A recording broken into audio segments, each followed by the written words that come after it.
It was the summer of 2004.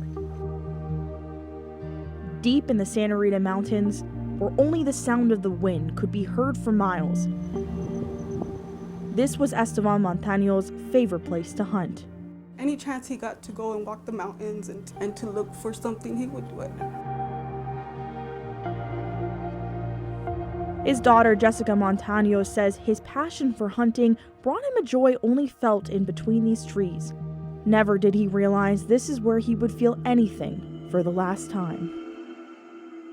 August 26, 2004, Estevan took what would be his last annual weekend camping trip in the Santa Ritas. He said latest would be Sunday. If I'm not home by noon, you're gonna have to come for me because most likely the truck broke down. Sunday came and Jessica's phone remained silent. Growing worried, the Montanos got in the family truck and drove up the mountains. The road up there is kind of scary. So in the back, I'm just having my head down.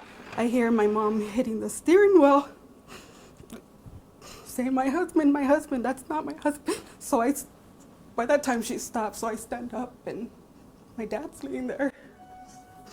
The family found him laying on the side of the road. Jessica tries to call 911 in panic, but with no service, the family leaves to get help. On the way to the station in the sheriff's truck, we hear DOA.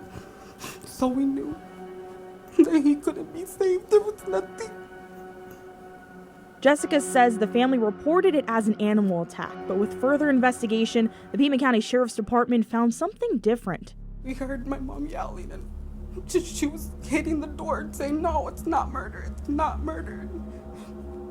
We just were shocked. There's no way that someone would take him. It's unbelievable. The police report says multiple gunshot wounds were found, ruling his death a homicide. Months later, the family went up to his favorite campsite, searching for their own answers. But 100 feet away from where they thought he would be, they found this abandoned campsite. A tent, broken chair, melted ice in a cooler, and rifle ammunition. Jessica says they reported this to the sheriff's department. They tested it for DNA and got 2 matches. One belonged to her father, the other a mystery. The DNA that they found on this side, it's not coming back to anybody in the United States, but they have it analyzed towards like a Mexican national. The sheriff's department filed paperwork to Mexico looking for a match, but Jessica feels like she's running out of time. Just this past May, my Nana passed away. So she went 15 years not knowing who killed her son. My son, who's 13 now, when he was little, about 8, he'd hear us telling stories about my dad, and he'd look at this book and he'd cry because why can't I meet Tata? I want to meet him just one time. I want to meet my Tata. The memory of Estevan Montano lives on in this memorial as a beloved son, brother, cousin, and uncle. My kids, they need their Tata.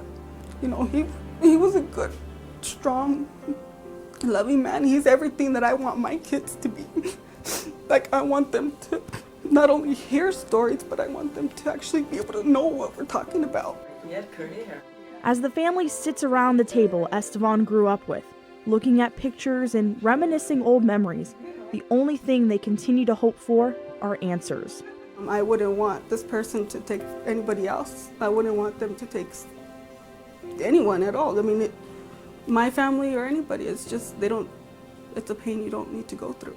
And that person doesn't need to be on the streets. My dad's not here being able to do what he wants to do, so you shouldn't be able to do what you want to do. Even now thinking about it, it's just not real. It's not. So one day he's here, the next he's not, and it makes no sense. Who decided that he didn't need to live no more?